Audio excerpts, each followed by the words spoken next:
Investir Malin, une émission présentée par Alexandre Brunet et Gaëtan Lefebvre, cofondateurs du site construire-sa-retraite.com. Bonjour à toutes et à tous, investisseurs malins, voici l'heure de votre rendez-vous mensuel consacré à l'investissement immobilier. Et lors de ce rendez-vous, nous vous proposons de décrypter avec l'aide de notre invité une thématique sur l'immobilier afin de vous donner les meilleures astuces et stratégies. Alors depuis 2 ans, nous en avons beaucoup entendu parler, que ce soit à cause de scandales liés aux conditions d'hébergement ou au nombre de morts liés tout simplement au coronavirus. Nous voulons parler, vous l'aurez compris, des EHPAD, les établissements d'hébergement pour personnes âgées dépendantes. Alors oui, c'est vrai, les EHPAD n'ont pas nécessairement bonne réputation et pourtant elles sont bien utiles lorsqu'il n'y a pas d'autre solution. Et ces EHPAD, bien entendu, il faut les construire, il faut les exploiter, les maintenir et même parfois les rénover. Et cela tombe très bien car nous recevons aujourd'hui Laurent Cohen, spécialiste en investissement dans les EHPAD et directeur commercial de la société Le Guide du Patrimoine et conseiller en gestion de patrimoine. Laurent Cohen, bonjour, merci d'avoir accepté notre invitation. Alors en quelques mots, pouvez-vous nous rappeler ce qu'est un EHPAD et puis surtout sa différence avec une maison de retraite classique et surtout en quoi consiste un investissement en EHPAD ? Alors tout d'abord, laissez-moi vous dire que les EHPAD ont fait leur mue, c'est-à-dire qu'il y a encore quelques progrès à faire, mais bon, comme dans tous les secteurs, mais franchement l'EHPAD aujourd'hui n'a rien à voir avec celui d'hier, voilà, très clairement. Rappelons qu'il y a à ce jour un système de notation sur les EHPAD pour examiner les conditions d'hébergement et les qualités de service qui sont fournies dans ces établissements. Voilà. Je prends un exemple chez Corian, vous avez un partenariat avec des grands noms de la gastronomie pour servir des repas d'ultra bonne qualité nutritive. On parlera d'ailleurs de caution Goemio. Ça, c'est à mon avis assez important. Alors un EHPAD, c'est quoi ? C'est une notion un peu de TripAdvisor de l'EHPAD, là.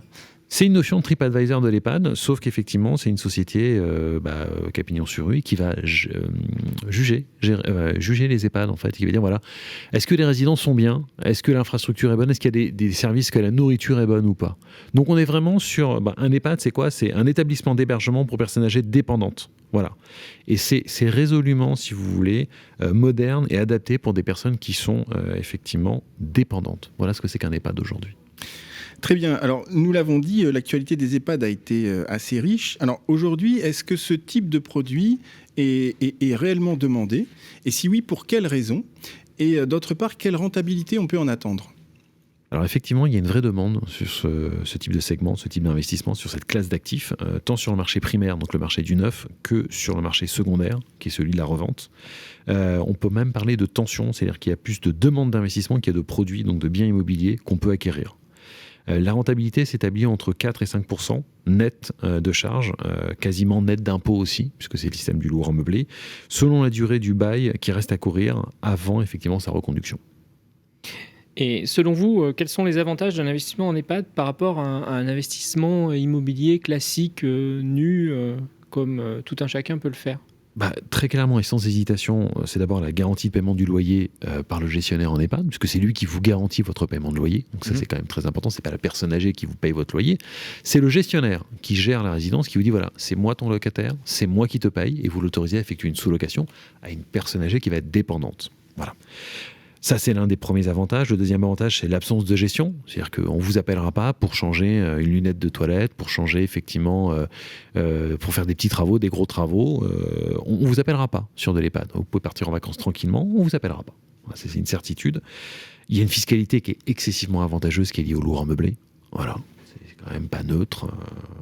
Et puis, vous avez ce qu'on appelle la solidité d'un gestionnaire. Un gestionnaire comme Corian, c'est 3-4 milliards d'euros de chiffre d'affaires. Orpea, c'est 2 à 2,5 milliards d'euros de chiffre d'affaires. Donc, c'est quand même pas neutre. On est avec des locataires, puisque ce sont nos locataires qui ont quand même pignon sur rue et qui pèsent en milliards d'euros. C'est pour moi un avantage. Alors là, on a vu effectivement les avantages. Alors malheureusement, un investissement sans inconvénients, ça n'existe pas. Donc on va parler un petit peu des inconvénients. Alors comme on vient de l'évoquer, effectivement, l'EHPAD, ça s'appuie sur une relation avec un gestionnaire, quelque part, avec un contrat qui nous lie avec ce gestionnaire. Or, on a vu par le passé des gestionnaires qui, malheureusement, ont fait faillite. Et on retrouve effectivement des investisseurs qui se retrouvent un peu dans la difficulté parce qu'ils ont un prêt immobilier à rembourser, parce qu'ils ont contracté ça auprès d'une banque, et en face, le gestionnaire ayant fait faillite, ils n'ont plus de revenus locatifs. Alors, est-ce que c'est quelque chose qui se rencontre encore maintenant, et qu'est-ce qu'on peut adopter finalement comme attitude par rapport à cette situation un peu désastreuse ? Alors, la faillite d'un gestionnaire, c'est quand même très rare, c'est quand même assez exceptionnel. Alors, votre banque aussi, elle peut faire faillite. On est d'accord. Oui. Je ne suis pas certain, si vous voulez, qu'un gestionnaire puisse faire faillite comme ça. Enfin, aujourd'hui, si je me contente d'aller sur les 7 plus gros gestionnaires aujourd'hui en France, vous avez la liste, vous venez sur notre site avec un immense plaisir, vous tapez meilleurs gestionnaires, vous nous contactez, on vous les donnera. Les plus gros gestionnaires en France ne sont pas prêts de faire faillite, clairement. Alors, de manière hypothétique, techniquement, on peut toujours faire faillite, votre banque peut faire faillite. Un gestionnaire, un peu de doute quand même sur sa capacité effectivement à faire faillite, puisque c'est quand même de l'hébergement pour personnes âgées dépendantes, et qu'aujourd'hui, les personnes âgées dépendantes, il y en a. Il y en a beaucoup. Donc, vous avez une liste, effectivement, une shortlist des 7 plus gros gestionnaires. Il faut quand même regarder les choses en face. C'est-à-dire que quand vous investissez sur un petit gestionnaire qui peut éventuellement ou qui a pu effectivement faire défaut dans le passé, vous avez un spread, un différentiel de rentabilité qui est de 0,5%. Il ne faut pas être appâté par le gain là-dessus. Ça, c'est quand même, à mon avis, assez important. Je vous donne un exemple. Si un investisseur investit 150 000 euros à 4,5% de rendement, le spread sur un petit gestionnaire, c'est 750 euros par an. C'est-à-dire que son gain, c'est 750 euros par an. Enfin, pour ce prix-là, je laisse le petit gestionnaire et je vais voir un gros. J'ai plus de sécurité là-dessus. Donc finalement, des astuces et des critères pour sélectionner les sociétés de gestion pérennes, c'est finalement s'adresser à un professionnel tel que vous de manière à ce qu'il puisse vous conseiller sur les sociétés de gestion qui ont pignon sur eux, qui ont une certaine antériorité, qui peuvent produire des garanties suffisantes. Oui, alors je vais vous donner quelques clés pour effectivement vos auditeurs. La première oui, parce que, excusez-moi, on reçoit tous souvent des mails qui nous invitent à investir dans ce type de biens et on ne sait pas nécessairement qui se cache derrière et si on ne va pas entrer dans un funnel de vente qui nous amènerait vers un gestionnaire qui soit effectivement pas totalement sécuritaire. Alors, très simplement, d'abord, c'est un bon gestionnaire. Vous prenez les 7 plus gros, vous êtes tranquille. Voilà, ça, c'est déjà la première des choses. La deuxième des choses, c'est un bon état de bâti. Voilà, vous regardez l'état du bâti, c'est quelque chose qui est important.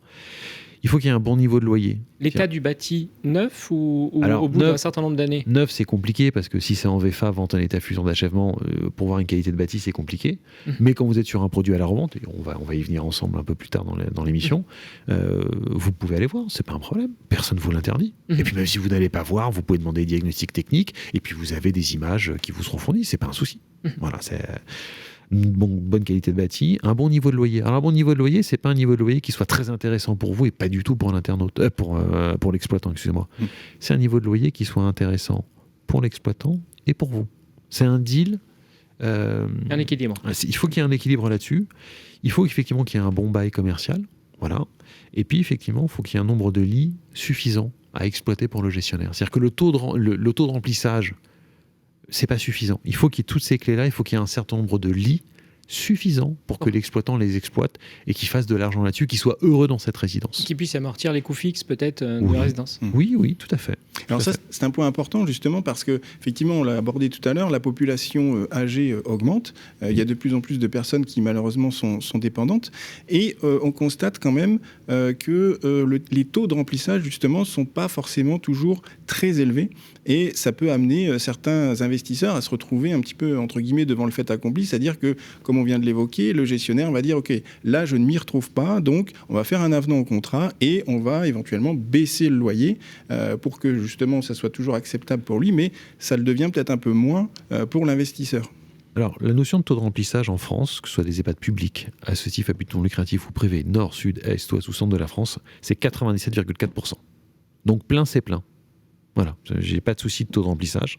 Je vais même aller plus loin, il manque des lits en France. Vous avez parfois dans certains EHPAD, enfin c'est pas parfois, vous avez dans certains EHPAD, dans beaucoup d'EHPAD, des listes d'attente. Donc la notion du taux de remplissage, pour moi, c'est pas le cas.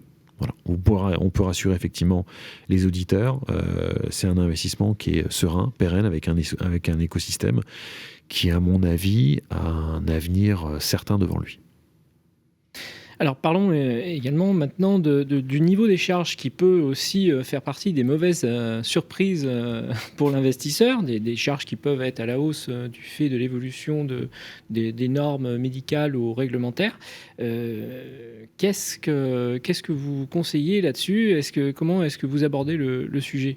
C'est excessivement simple. Oui, effectivement, il peut y avoir des charges. Oui, effectivement. Des évolutions de charges. Il peut y avoir des charges, il peut y avoir des évolutions de charges. Voilà, très clairement. Maintenant, on se rappelle effectivement, on va se raccrocher à la lecture du bail commercial. Un bail commercial en EHPAD aujourd'hui, dans 99,9% des cas, ça prend en charge tous les travaux. Petits travaux, gros travaux, travaux de remise aux normes, travaux de remise en conformité. Donc on va les regarder dans le bail commercial. Alors, pour ceux effectivement qui auraient des questions sur la notion des gros travaux et l'application des dernières normes ou derniers décrets là-dessus, je les invite effectivement à nous contacter directement sur le site Le Guide du patrimoine. Alors, on a un tout petit peu abordé le sujet tout à l'heure, on va y revenir. Pour certains investisseurs, dans certains cas, ils peuvent être amenés à revendre l'investissement qu'ils ont fait en EHPAD. Donc la question, c'est est-ce que effectivement c'est quelque chose qui est relativement facile, est-ce que c'est relativement liquide, et puis d'autre part, est-ce qu'il y a un marché secondaire et est-ce que c'est intéressant pour d'autres investisseurs de se projeter et d'investir sur ce marché secondaire? Est-ce que c'est liquide? Je vais vous répondre tout de suite. Il faut entre 1 semaine et 3 mois pour revendre une chambre EHPAD. C'est quand même ultra liquide à mon sens. Est-ce qu'il y a un intérêt à investir sur le marché secondaire? Donc, on va regarder. D'abord, c'est une livraison qui est immédiate. Voilà, puisque c'est déjà en exploitation. La deuxième des choses, c'est que vous avez une rentabilité qui est plus élevée, entre 4,5%, voire parfois 5%. D'accord. Et puis, vous avez une visibilité sur le produit. Vous pouvez aller le visiter, le toucher, et puis vous pouvez demander les comptes. Et on a l'antériorité. Oui, bien sûr. Et ça, c'est à mon avis très intéressant. Vous avez ce qu'on appelle un track record. Vous êtes capable de dire, je sais dans quoi je vais investir.